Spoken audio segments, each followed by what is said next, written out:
Far past the orbit of Pluto, where the sun was only a bright star and the cold was deep enough to freeze thought itself, a small ship drifted in silence. It was not a human ship. Its hull was dark gray, shaped like a curved blade, and it carried no lights. It had been sitting there for 3 months, watching, listening, and recording everything it could about the third planet from that small yellow star. The ship belonged to the Skarn Dominion, an empire that had existed for over 4,000 years and had swallowed more than 60 worlds into its borders. The Dominion did not ask permission to take what it wanted. It simply arrived, studied a world for weakness, and then took it. This had worked every single time. The Skarn were patient, careful, and utterly convinced of their own superiority. The ship watching Earth was called the Silent Eye, and its only crew member was a scout named Priest Analyst Kelvash. Kelvash was young for his rank, barely 200 years old, but he was ambitious, and this mission had been given to him because everyone believed it would be simple. Nobody wanted to waste a senior officer's time on a planet like this one. Kelvash had watched Earth's radio signals for weeks. He had seen old television broadcasts, military drills, rocket launches, and satellite images. He had counted every object in orbit around the planet that could be called a ship, a station, or a weapon. His conclusion, which he now prepared to send back to Dominion Command, was simple and clear. Species designation, human. He spoke into his recorder, his voice calm and a little bored. Technology level, pre-warp, no functional warships detected in orbit or in nearby space. Their largest orbital structure is a research station with no weapons. Their most advanced defense system appears to be a network of old satellites, unarmed, used only for communication and observation. This species has no fleet. I repeat, this species has no fleet. He paused, checking his sensor logs one more time, just to be sure. Nothing had changed. Small fishing boats on the oceans, airplanes in the sky, a handful of aging space stations. Not a single warship, not a single armed vessel capable of fighting in space. By every measure the Dominion used to judge a species' strength, humanity was defenseless. Recommendation, Kelvash continued, immediate conquest. Resistance expected to be minimal. This world has abundant water, breathable atmosphere, and a large population suitable for labor integration. I estimate full occupation within 6 months, with minimal losses to Dominion forces. He sent the report, and set the Silent Eye on a slow, quiet course back toward Dominion space, satisfied with a job well done. He had no way of knowing that 300 million kilometers away, on the far side of Earth's moon, something enormous was taking shape in the dark. The report reached Dominion Command, 11 days later, carried through the long chain of relay stations that connected the Empire's many worlds. It landed on the desk, or rather the data terminal, of Grand Admiral Vex Thorin, commander of the 4th Conquest Fleet and one of the most decorated officers in Skarn history. Thorin was old by Skarn standards, nearly 800 years, and he had personally led the invasion of 11 different worlds. He had seen species surrender before a single shot was fired. He had seen species fight bravely and still lose within days. He had never once seen a species defeat the Dominion, because no species ever had. The Skarn fleet was simply too advanced, too well organized, and too experienced. He read Kelvash's report twice, then called a meeting of the Dominion War Council. The council chamber was a wide circular room, lined with screens showing star charts and fleet positions. 6 other high-ranking officers and 2 political administrators sat around the table when Thorin stood to speak. "Council members," he began, "I have reviewed the scouting report on the planet designated Earth, home of the species called humans. The report confirms what our long-range sensors suggested months ago. This species has no fleet, no warships, no orbital defenses of any real strength. They are, in every sense, defenseless." One of the administrators, a thin, sharp-featured Skarn named Dressa Vol, leaned forward. "And their technology otherwise?" "Primitive by our standards," Thorin said. "They have only recently begun sending crewed missions beyond their own moon. Their weapons are limited to chemical explosives and basic kinetic devices. They do not yet understand fusion drives, let alone anything approaching our shield or weapon technology." "Then this should be simple," Vol said. "It should be the simplest conquest in Dominion history," Thorin agreed. "I request command of the invasion fleet." The council debated for less than an hour, which was fast by Dominion standards. Most conquests required weeks of argument over resources and strategy. But Earth seemed so weak, so completely without defense, that nobody saw the need for caution. Thorin was given command of a fleet of 200 warships, more than 10 times what any previous conquest had required, not because Earth was expected to be dangerous, but because the Dominion wanted to make a show of force, a message to the rest of the galaxy, a reminder of who ruled the stars. Thorin accepted the command with pride. He began preparing his fleet immediately, expecting to arrive at Earth within 4 months, and to complete the occupation before the year was out. In his private log, he wrote a single line that he believed would prove true. A species with no fleet cannot stop a fleet from filling their sky.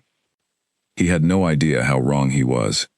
Far below the notice of Kelvash's scanners, hidden behind the curve of the moon where sunlight could not easily reach, and radio signals were carefully blocked, humanity had been building something for almost 15 years.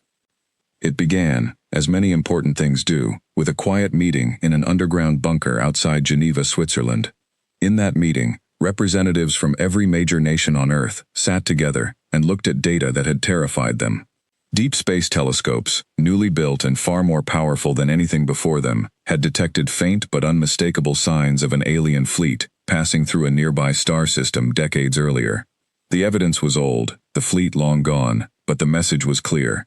Intelligent life existed out there, and it moved through the galaxy with terrible power.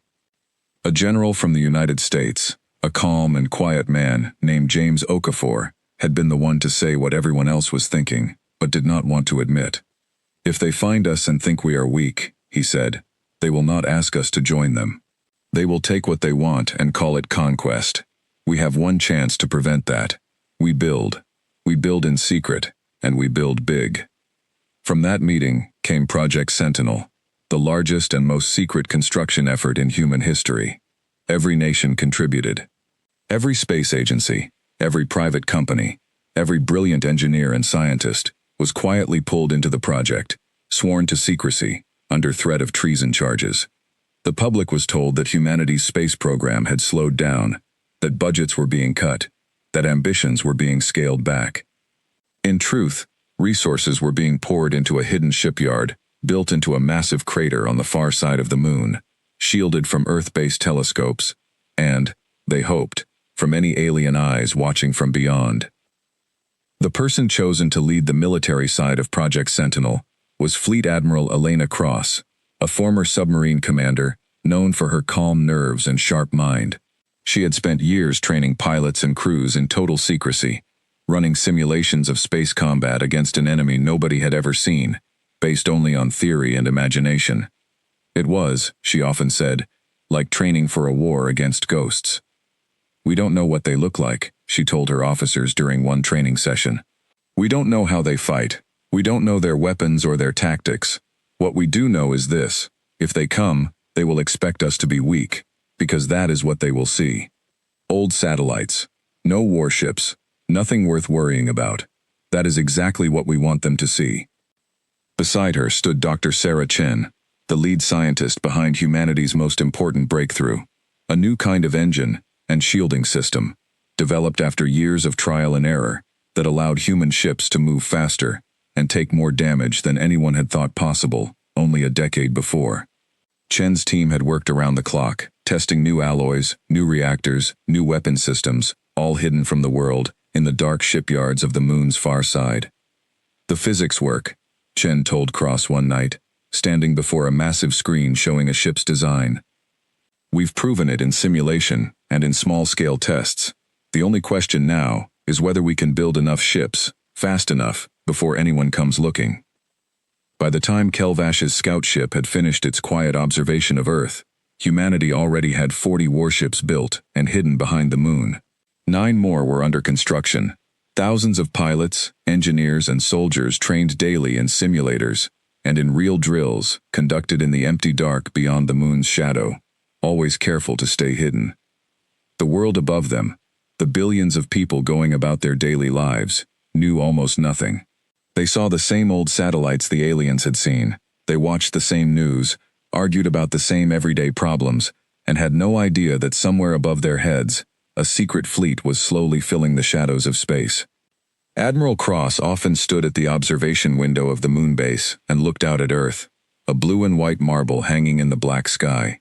She thought about all those people who trusted their leaders to protect them, without ever knowing how close that protection truly came to being needed.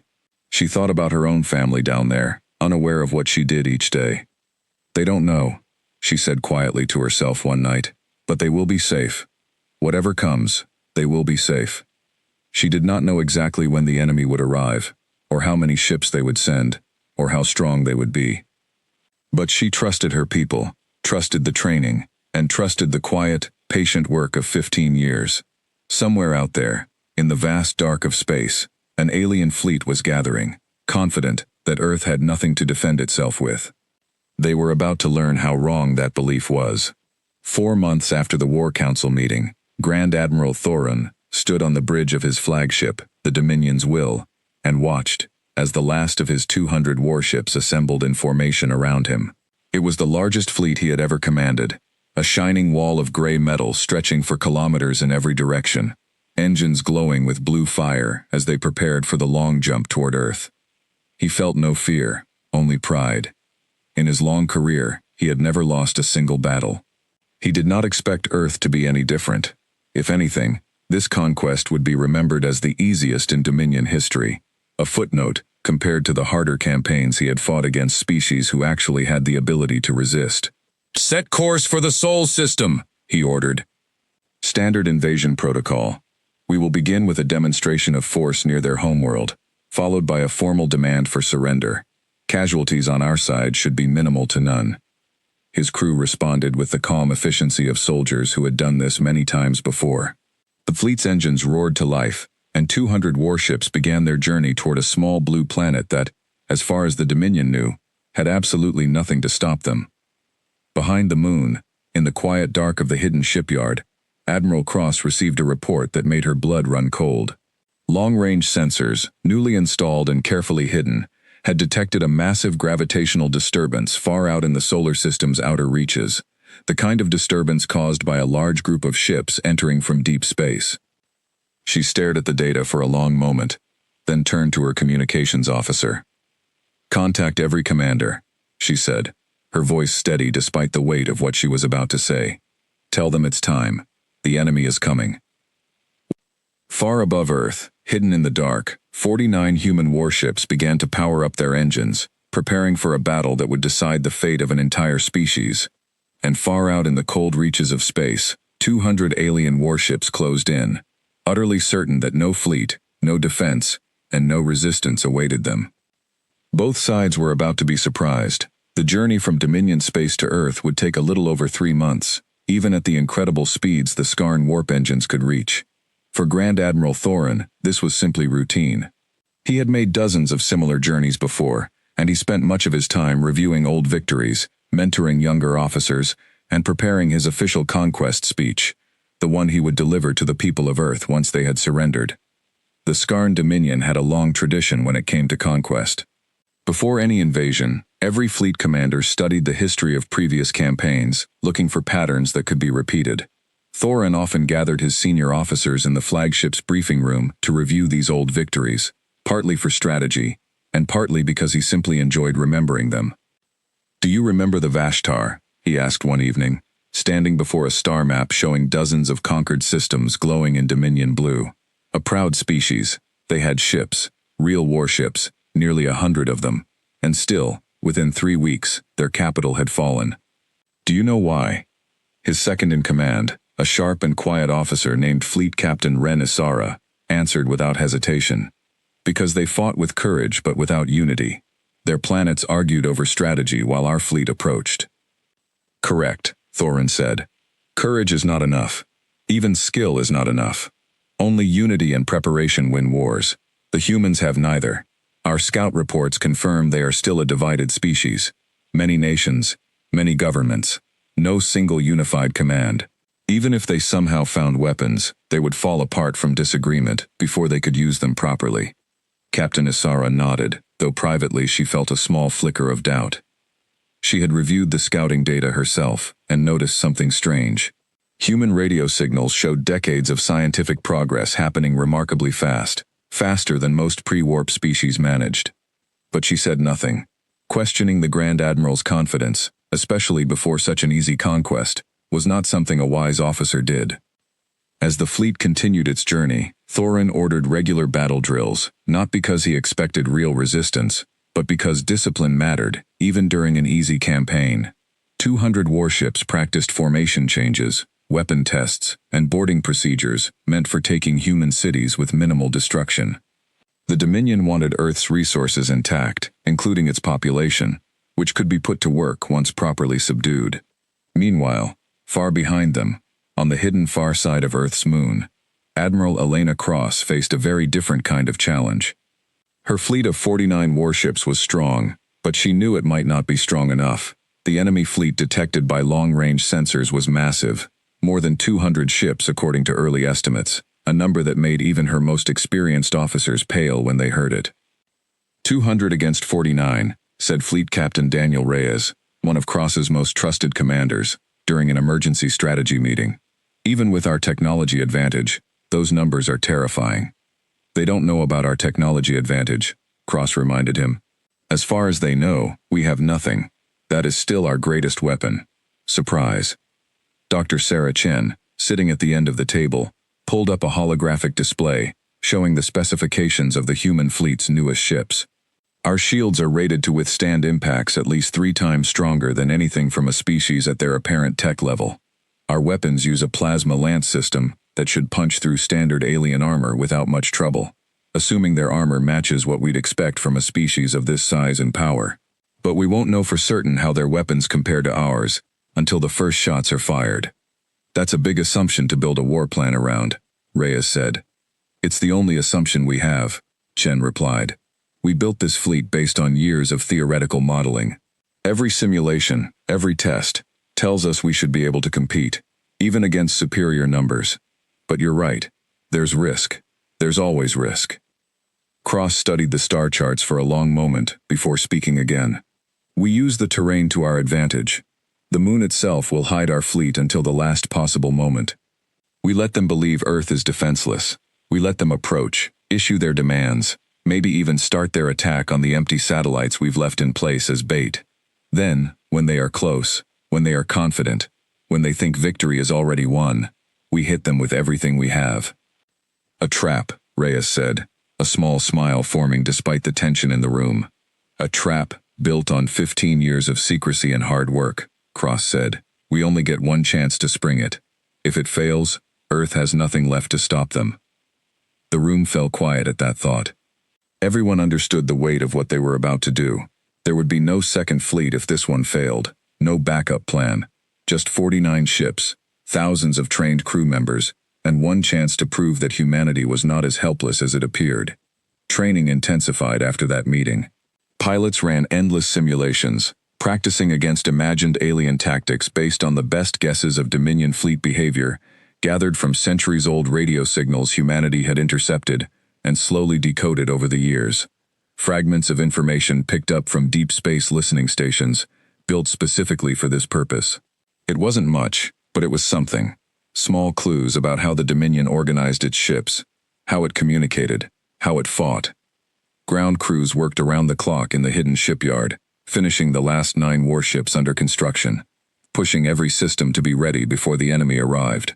Dr. Chen barely slept during those final weeks, personally overseeing the installation of new shield generators on each ship, checking and rechecking every calculation, aware that a single mistake could mean the difference between survival and disaster for the crews, who would soon fly into battle. You should rest, Cross told her one night, finding Chen still working long after midnight in the ship design labs. I'll rest when the fleet is ready, Chen replied without looking up from her screen. These crews are trusting their lives to my designs. I owe them my best work, not my exhaustion. Cross understood that feeling well. She felt the same weight on her own shoulders, the responsibility of leading young men and women, some barely out of their 20s, into a battle against an enemy far more experienced and, on paper, far more powerful than anything humanity had ever faced. Among those young officers was Lieutenant Maria Torres, a fighter pilot from Texas who had joined Project Sentinel 5 years earlier, right out of Flight Academy. She had trained for years without knowing exactly what she was training for, told only that her country needed the best pilots it could find for a classified defense program. When she finally learned the truth, about the aliens, about the coming invasion, she had been terrified. But that fear had slowly turned into determination. My grandmother used to tell me stories about World War II. Torres told her wingman, Lieutenant Kenji Watanabe, during a break between training runs. About regular people who had no idea they'd end up fighting for the whole world. I always wondered what that felt like. I guess now I know. Difference is, Watanabe said, checking the readouts on his fighter's plasma cannons. Your grandmother's generation didn't have ships like these. Torres allowed herself a small smile. No, they didn't. As the weeks passed, sensor stations tracked the approaching alien fleet with growing precision. Its speed, its formation, its likely arrival time, all confirmed and reconfirmed by teams working in shifts around the clock. The fleet was massive, more than 200 warships arranged in a wide defensive formation, moving steadily toward the inner solar system with the unhurried confidence of a force that expected no resistance at all. 3 weeks before the fleet's expected arrival, a strange thing happened. One of humanity's old, supposedly unarmed research satellites, positioned near the orbit of Mars, picked up a faint energy signature passing nearby, far closer than any expected Dominion scout should have come. The satellite's basic sensors, never designed for this kind of detection, barely registered it, a flicker of unusual radiation and gravity distortion, lasting only a few seconds before vanishing. The data was sent back to Earth and eventually reached Admiral Cross's desk. She studied it carefully, along with her intelligence officers, trying to determine what it meant. Could be a scout ship, suggested one analyst, getting a closer look before the main fleet arrives. If it is, Cross said, we need to make sure it sees exactly what we want it to see. Nothing more. Orders went out immediately to every hidden human ship and station. Absolute radio silence. No unnecessary movement near the moon's hidden shipyard. Every existing satellite continued broadcasting its normal, unremarkable signals, giving no hint of the massive fleet gathering in the shadows nearby. The scout, in fact, belonged to priest analyst Kelvash, who had been ordered back to Earth briefly to confirm his earlier report before the main fleet's arrival, a standard procedure meant to catch any last-minute changes. He spent 2 days quietly observing the system, running the same scans he had run months earlier, and found nothing new. The same old satellites, the same lack of warships, the same apparent helplessness. He sent a brief update back to Grand Admiral Thorin's fleet, now less than 3 weeks away from Earth. Confirmed. No change in enemy defenses. Recommend proceeding as planned. Thorin received the update with satisfaction. Everything was proceeding exactly as he expected. He gathered his senior officers once more, this time to finalize the details of the invasion itself. We will approach in full formation, he told them, standing before the star map showing Earth glowing at its center. We will broadcast our demand for surrender the moment we arrive within range. If they resist, which I do not expect, we will demonstrate our strength by destroying their remaining satellite network. A harmless show of force, meant to prove resistance is futile. After that, I expect full surrender within days. Captain Asara studied the plan carefully, her earlier doubts still lingering somewhere in the back of her mind, though she kept them to herself. And if there is a surprise, Grand Admiral? Something the scout reports missed? Thorin's confident smile did not waver. Captain, I have conquered 11 worlds in my career. I have seen every trick a desperate species can attempt. There will be no surprises. There has never once been a surprise. He did not know, could not know, that 15 years of secret human effort waited just beyond the edge of his sensors, hidden in the shadow of a small gray moon, ready to prove him wrong in a way the Dominion had never experienced before. The fleet continued its approach, drawing closer to Earth with each passing day, and behind the moon, 49 human warships, soon to be joined by 9 more freshly completed vessels, waited quietly in the dark, their crews trained, their weapons ready, their one great advantage still perfectly intact. The enemy still believed Earth had no fleet. That belief would not survive much longer. The Dominion fleet arrived at the edge of the Sol system on a quiet Tuesday morning, though of course nobody on Earth knew this yet. 200 warships dropped out of warp in a wide, orderly formation, just beyond the orbit of Mars, their engines flaring bright blue against the black of space, before settling into a slow, steady cruise toward the inner planets. Grand Admiral Thorin stood on the bridge of the Dominion's Will, watching the growing image of Earth on the main view screen, still just a small blue dot at this distance. He felt the familiar rush of anticipation that came before every conquest, though this time it was mixed with something close to boredom. This campaign, according to every report, would barely count as a real fight. "Distance to Earth?" he asked. 4 hours at current speed, Grand Admiral, replied the navigation officer. "Good. Prepare the surrender broadcast. I want it ready to transmit the moment we're within range of their communication networks." Down on Earth, humanity's early warning systems, the same old satellites Kelvash had scanned months earlier, detected the alien fleet almost immediately. Within minutes, the news reached government leaders around the world, and within an hour, emergency broadcasts began interrupting regular programming on every continent. For the vast majority of humanity, this was the first they had ever heard of Project Sentinel, of alien contact, of anything beyond their normal daily lives. Panic spread quickly. People rushed to grocery stores, family members called each other in fear, and for a few terrible hours, the world seemed to be teetering on the edge of chaos. But something else happened too. As news anchors struggled to explain the situation, government leaders around the world stepped forward, one after another, with an unusual message of calm. "My fellow citizens," said the President of the United States, speaking from an underground command center, though the broadcast made it look as though she stood in the Oval Office. "I know you are frightened. I know this news is overwhelming, but I ask you to trust that your leaders, working together across every nation on this planet, have been preparing for a moment like this. We are not as defenseless as we appear. I ask for your calm and your trust in the days ahead." Similar messages went out from leaders in China, Russia, the European Union, India, Brazil, and dozens of other nations, all coordinated through the same secret alliance that had built Project Sentinel over the past 15 years. It was, in many ways, humanity's first true moment of complete unity, forced into existence by the shared fear of what approached from beyond the stars. Behind the moon, Admiral Elena Cross received the alert the moment the alien fleet was detected. She immediately called her officers together in the hidden shipyard's command center, a wide room built into solid lunar rock, lined with screens, showing the approaching enemy fleet in real time. "This is it," she told them, her voice steady, despite the pounding of her own heart. "Everyone to your stations. Full readiness, but absolute silence. We do not move. We do not power up main engines. We do not do anything that could reveal our position until the moment I give the order. Is that understood?" A chorus of confirmations answered her. Across 49 warships, now joined by the freshly completed additional 9 vessels, bringing the total human fleet to 58 ships, crews settled into their stations, watching, waiting, hearts racing, as the enemy drew closer on their sensor screens. Lieutenant Maria Torres sat in the cockpit of her fighter, docked within the hangar bay of the carrier. Liberty. Watching the same sensor feed as everyone else. Beside her, Lieutenant Kenji Watanabe checked his own instruments one final time. "Feels strange," Torres said quietly. "All those years of training, and now it's actually happening."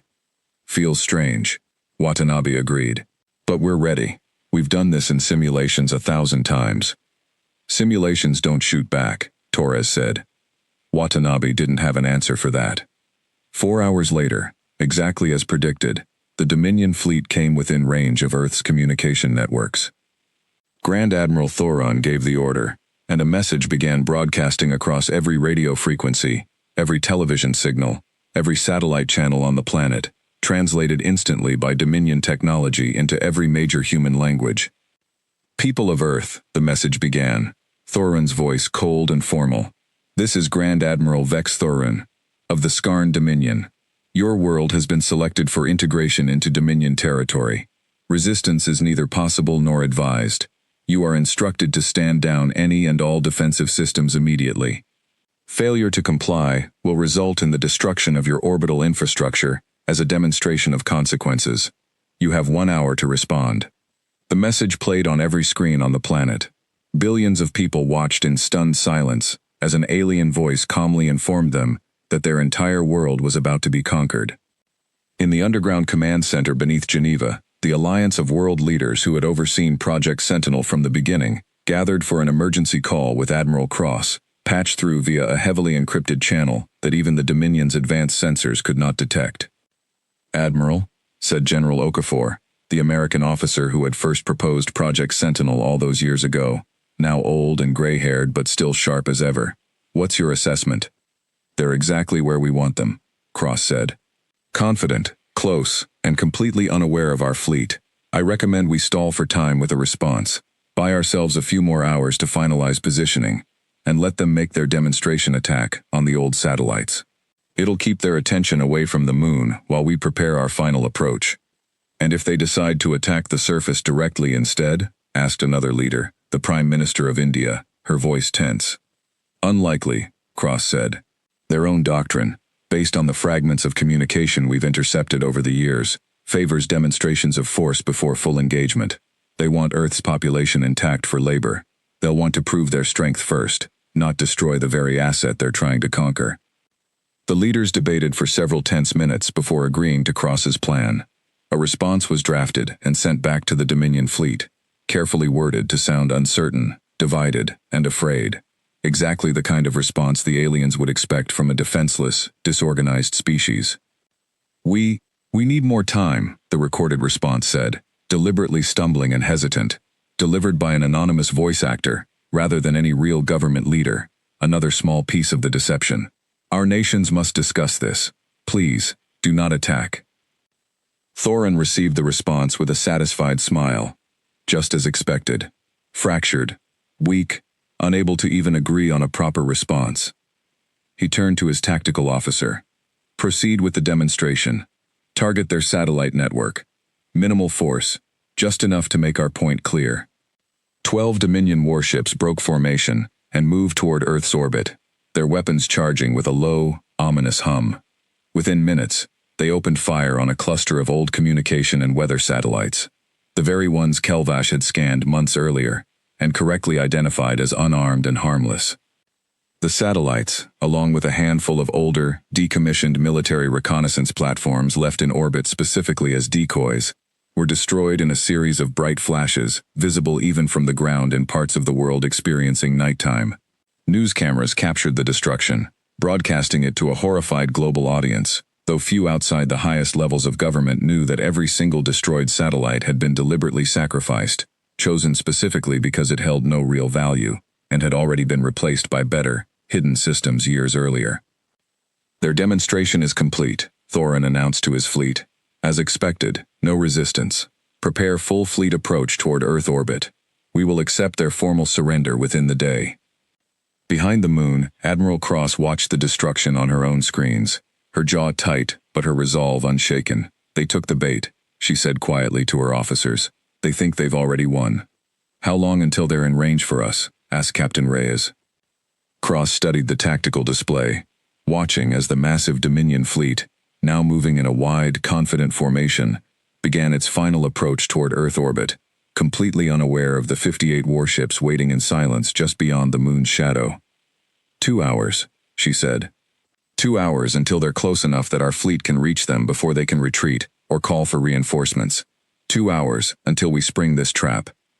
She turned to address the entire command center, her voice carrying to every station, every officer, every crew member listening through the internal communication network. "Everyone listen to me," she said. "For 15 years, we have trained for this moment in secret. Our families, our friends, our entire world believes we are defenseless. In 2 hours, we are going to prove that belief wrong, not just to the enemy above our heads, but to every person on Earth who is watching in fear right now, wondering if this is the end." She paused, looking around at the tense, determined faces surrounding her. "It is not the end.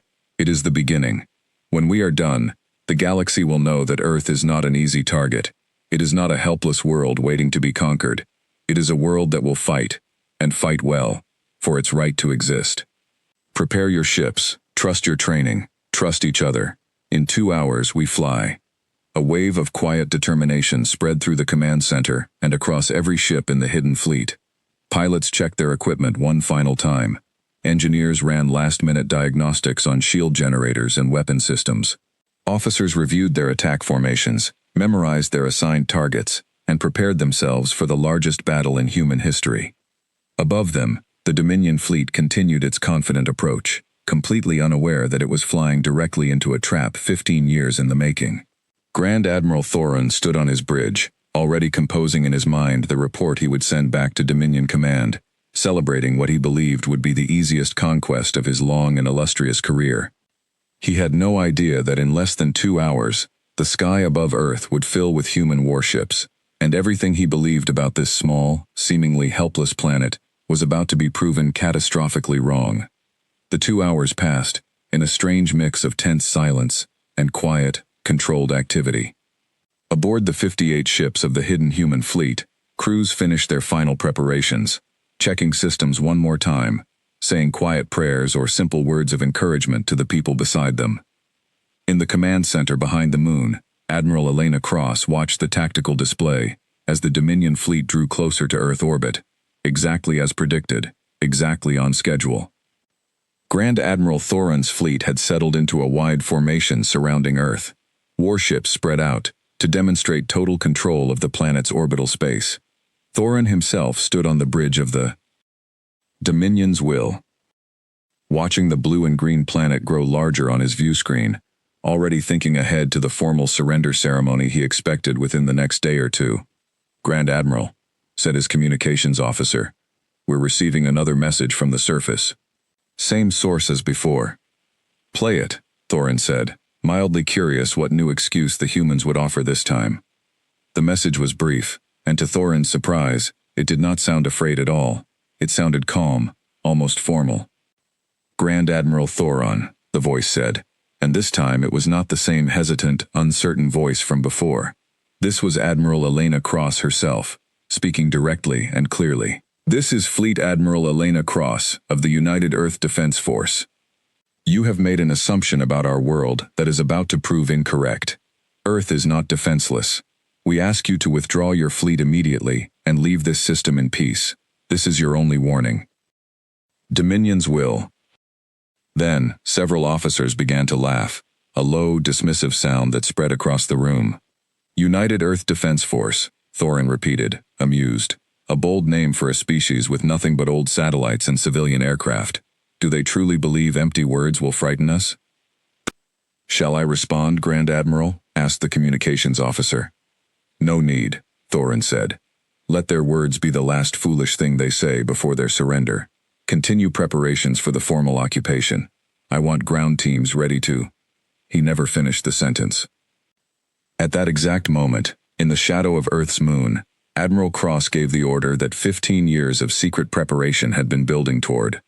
"All ships," she said, her voice carrying across every vessel in the hidden fleet, "engines full power. Launch." 58 human warships surged forward from behind the moon, their engines blazing with a bright, powerful light that had never before been seen by any living being outside the Sentinel program. They moved with a speed and precision that Dominion sensors, calibrated to expect a primitive, unarmed species, initially failed to properly identify.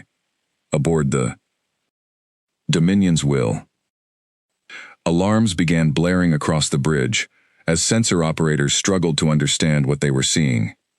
"Grand Admiral, we're detecting multiple large contacts emerging from the far side of the moon. Configuration suggests warships, many warships." Thorin's amused expression vanished instantly, replaced by confusion, then disbelief. "That's impossible. Confirm those readings immediately." "Confirmed, Grand Admiral. 58 vessels, moving at high speed, engines reading power output far beyond anything in our records for this species. They are warships, sir. Real warships." For the first time in his 800 years of life, Grand Admiral Vex Thorin felt something he had almost forgotten the taste of. Genuine fear. "All ships, red alert," he shouted, his composure cracking for just a moment, before centuries of discipline reasserted itself. "Prepare for combat. How did we miss this? How did our scouts miss an entire fleet?" Nobody had an answer, because nobody could have imagined that a species capable of hiding an entire war fleet behind their own moon for 15 years, using technology far more advanced than anything Dominion scans had detected, was the same species that appeared so harmless from a distance. The human fleet closed the distance rapidly, their ships arranged in a formation that Dr. Sarah Chen had personally helped design, one that spread the Dominion's attention across multiple angles while allowing human ships to concentrate fire on isolated targets. Admiral Cross rode aboard the flagship Liberty, watching as the two fleets prepared to collide in the space above Earth. "All squadrons, execute formation Hammerfall," she ordered. "Fighters launch on my mark. Capital ships target their outer formation first. Isolate their flagship." In the hangar bay of the Liberty, Lieutenant Maria Torres felt her fighter shake slightly as the launch clamps released. Her engines roared to life, and within seconds, she was flying free in open space, for the very first time, in a real combat situation, surrounded by hundreds of other human fighters, pouring out from carriers across the fleet. "Watanabe, you still with me?" She called over the comm. "Right beside you," came his reply. "Let's show them what Earth can do." The two fleets met in a chaotic, brilliant clash of light and fire. Human plasma lance weapons, the culmination of years of secret research, tore into Dominion shields with far greater force than Thorin's officers had expected. Ships that Dominion tactical computers predicted would need dozens of hits to disable, instead crumbled after just a handful of well-placed strikes. "Their weapons," Captain Asera said, staring at damage reports flooding in from across the fleet. "They're stronger than anything in our database. This shouldn't be possible for a species at their technology level." "Clearly," Thorin said grimly, watching as 3 of his warships lost power simultaneously under a coordinated human strike. "Our assessment of their technology level was catastrophically wrong." The battle raged for hours, human ships weaving between larger Dominion vessels, using speed and precision where the aliens relied on raw numbers and long-standing tactical doctrine. Fighter squadrons, led by pilots like Torres and Watanabe, darted between capital ships, disabling weapon systems and engines with carefully placed strikes, drawing on years of simulation training that had, in the end, prepared them remarkably well for the reality of combat. "Watanabe, on your 6. Torres called out as a Dominion point defense turret swung toward her wingman's fighter. Watanabe rolled his ship sharply, narrowly avoiding a burst of defensive fire, then looped back to fire his own weapons directly into the turret's exposed base, silencing it in a small, satisfying explosion. "Thanks for the heads up," he said, breathing hard. "Keep your eyes open," Torres replied. "This isn't over yet." Aboard the Liberty, Admiral Cross watched the battle unfold with careful, calculated focus, adjusting formations and issuing orders as the situation evolved. Despite the human fleet's technological advantages, they were still outnumbered more than 3 to 1, and the sheer size of the Dominion fleet meant that even damaged, disorganized enemy ships continued to pose serious threats. "Admiral," Captain Reyes reported from his own vessel, the Endeavor. "We're taking heavy fire on our port side, shields at 60% and dropping." "Fall back to the secondary formation," Cross ordered. "Let the Resolute take point. Their shields are still holding strong." Slowly, methodically, the human fleet began to gain the upper hand, not through overwhelming force, but through superior coordination, better technology, and tactics honed over years of preparation for exactly this kind of fight. Dominion ships, designed for conquests against far weaker opposition, struggled to adapt to an enemy that fought with speed, precision, and a level of unity the Skarn had rarely encountered in centuries of conquest. Grand Admiral Thorin watched his fleet's losses mount with growing alarm. Ships that had conquered a dozen worlds without significant damage were now being disabled or destroyed by an enemy his own reports had described as completely defenseless just months earlier. "Concentrate all fire on their flagship," he ordered, pointing to the Liberty. On his tactical display, "If we can eliminate their command structure, the rest of their fleet may fall into disarray." 20 Dominion warships broke away from the main battle and converged on the Liberty, their combined firepower far exceeding anything a single human ship, no matter how advanced, could easily withstand. Alarms blared across the Liberty. These bridge as shields began to buckle under the concentrated assault. "Admiral, shields at 40% and falling fast," warned the ship's tactical officer. "We can't hold against this much longer." Cross studied the tactical display, her mind racing through options. This was the moment 15 years of preparation had been building toward, the moment where careful planning would either pay off or fail catastrophically. "Signal the reserve squadron," she said. "It's time." Hidden in a small crater on the far side of the moon, a final group of 9 warships, the very last vessels completed before the Dominion fleet's arrival, powered up their engines and surged forward, weapons already charged and ready. This reserve force struck the 20 ships attacking the Liberty from an unexpected angle, catching them completely by surprise. "New contacts!" shouted a Dominion sensor officer aboard one of the attacking ships. They had more ships hidden. The warning came too late. The reserve squadron's coordinated strike tore through the Dominion formation, destroying 3 warships outright and forcing the remaining 17 to break off their attack on the Liberty. To defend against this new threat, aboard the Dominion's will, Grand Admiral Thorin watched his tactical display with a growing sense of horror, a feeling utterly foreign to him after 8 centuries of easy victories. Ship after ship reported damage, disabled systems, or complete destruction. The fleet he had believed would conquer Earth without significant resistance was being systematically dismantled by an enemy that, just hours earlier, his own scouting reports had assured him possessed no fleet at all. "Grand Admiral," Captain Isara said, her voice tight with tension, "we've lost contact with 40% of our fleet. Remaining ships report severe damage across multiple systems. Recommend immediate." "I know what you're going to recommend," Thorin snapped, staring at the chaos unfolding on his screens.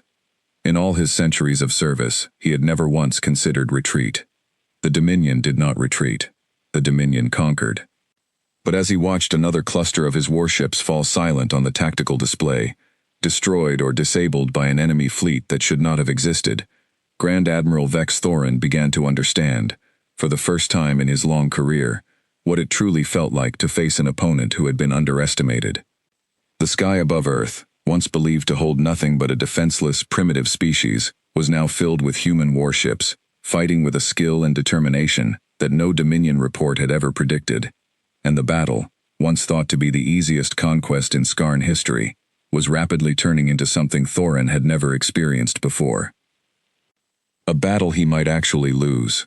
The battle above Earth had raged for nearly 6 hours, longer than any single engagement in Dominion military history, against a supposedly weaker opponent. Grand Admiral Thorin stood on the bridge of the Dominion's will, watching his once proud fleet of 200 warships reduced to a scattered, damaged remnant of barely 80 functioning vessels. The human fleet, though smaller, had fought with a precision and coordination that had shattered every assumption the Dominion held about this world. "Status report," Thorin demanded, his voice tight with a mixture of anger and disbelief. 83 ships remain combat-capable," Captain Isara reported, her own composure barely holding. "Enemy losses estimated at 12 to 15 vessels, though many more report significant damage. Grand Admiral, our fleet cannot sustain this engagement much longer." Thorin stared at the tactical display, watching human warships continue their coordinated strikes against his scattered forces. Everything he had believed about this conquest, everything his scouting reports had promised, had been proven catastrophically false. Earth was not defenseless. Earth had been hiding one of the most capable fleets the Dominion had ever encountered, built in complete secrecy over what he now suspected had been many years. "Grand Admiral," Isara said carefully, "if we continue this engagement, we risk losing the entire fleet. I recommend we consider withdrawal." The word withdrawal had never been spoken aboard a Dominion flagship in living memory. Thorin's first instinct was to refuse, to order his remaining ships to fight to the last, to preserve the Dominion's reputation of never retreating from any conquest. But as he watched another cluster of warships fall silent on his display, destroyed by human forces that showed no sign of slowing their assault, he understood that stubborn pride would only lead to the complete destruction of his fleet, and with it, a devastating loss of trained crews and valuable warships the Dominion could not easily replace. Aboard the Liberty, Admiral Cross watched the same battle from the opposite perspective, seeing the Dominion fleet's formation collapsing into disorganized retreat patterns across multiple sectors of the battlefield. "Admiral," Captain Reyes reported, "enemy ships are breaking formation. Several groups appear to be preparing for warp jump, likely attempting retreat." Cross considered her options carefully. Her fleet had performed beyond anything she had dared hope for, but they had also taken serious damage. Several human ships had been destroyed. Dozens of pilots and crew members had lost their lives, a painful cost that weighed heavily on her despite the overall success of the battle. "Do we pursue, Admiral?" Reyes asked. Cross thought for a long moment before answering. "No. Let them retreat. Our objective was never to destroy their entire fleet. Our objective was to defend Earth and prove that we cannot be conquered easily. We've done that. Continuing to pursue a fleeing enemy risks more of our people's lives for a victory we've already won." She opened a direct communication channel toward the Dominion's will. Having identified it as the enemy flagship through careful tracking during the battle. "Grand Admiral Thorin," she said, her voice calm but firm. "This is Admiral Cross. Your fleet has been defeated. You are free to withdraw your remaining ships without further engagement from our forces. Return to your empire and tell them what you have seen here today. Earth is not a world to be conquered. It is a world that will defend itself, and defend it well." Thorin received the message in stunned silence. Around him, his bridge crew waited for his response, uncertain what their commander, a man who had never known defeat, would decide. After a long pause, Thorin straightened his posture, drawing on centuries of discipline to maintain his composure, despite the humiliation of the moment. "All remaining ships," he ordered, "prepare for immediate withdrawal. Set course for Dominion space. This engagement is concluded." The remaining Dominion warships, battered and disorganized, began their retreat, engines flaring as they prepared to jump away from a world that had proven far more dangerous than anyone in the Dominion had ever imagined. As his flagship prepared for its own departure, Thorin stood silently at his view screen, watching Earth grow smaller, the same blue and green planet he had approached with such confidence just months earlier. "Grand Admiral," Isara said quietly, standing beside him, "how will you explain this to Dominion Command?" Thorin did not answer immediately. He thought about his scouting reports, about Kelvash's confident assessment that Earth had no fleet, about his own certainty that this would be the easiest conquest of his long career. All of it had been wrong, completely and utterly wrong. "I will tell them the truth," he finally said. "That we underestimated a species capable of hiding its true strength for years, waiting patiently for the right moment to reveal it. I will tell them that Earth is not a world to approach carelessly again." He paused, watching the planet disappear from view as his ship prepared to enter warp. "And I will tell them that if the Dominion ever returns to this system, it must come prepared for a real war, not an easy conquest." Back on Earth, as news of the Dominion fleet's retreat spread across the planet, celebrations erupted in cities and towns across every continent. Billions of people who had spent the last day in terror, watching alien warships fill their skies, now watched footage of those same warships fleeing in defeat, driven away by a human fleet none of them had known existed until just hours earlier. In the underground command center beneath Geneva, world leaders gathered to watch the final reports come in from Admiral Cross's fleet. General Okafor, the man who had first proposed Project Sentinel 15 years earlier, allowed himself a rare smile as he reviewed the battle's outcome.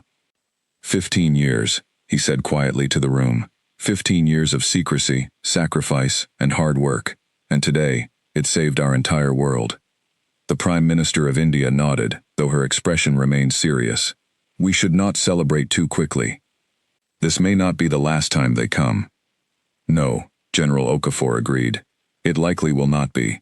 But now, they know we can defend ourselves. And more importantly, we know it too. We are no longer a species that must simply hope for the best. We are a species capable of protecting what is ours." 3 days after the battle, Admiral Cross stood before a massive gathering of media and government officials in Geneva, finally able to speak openly about a program that had been kept secret for a decade and a half. Behind her, screens displayed footage of the battle, human warships defending Earth's skies against an alien fleet that had believed conquest would be effortless. For 15 years, she began, addressing not just the room, but the entire watching world. Brave men and women worked in complete secrecy, sacrificing time with their families, sacrificing recognition, sacrificing comfort, all to build something that most of the world never knew existed. They did this because they understood a simple truth, that in order to survive in a universe filled with unknown dangers, humanity needed to be ready, even if the rest of the galaxy assumed we were not. She paused, looking out over the crowd, thinking of the pilots and crew members who had given their lives in the battle just days earlier, whose names would soon be honored across the world as heroes.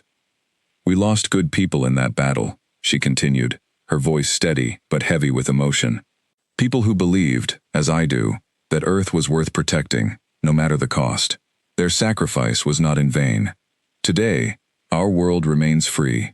Today, we have shown the galaxy that Earth is not defenseless, and never will be again. In the months that followed, humanity's secret was secret no longer.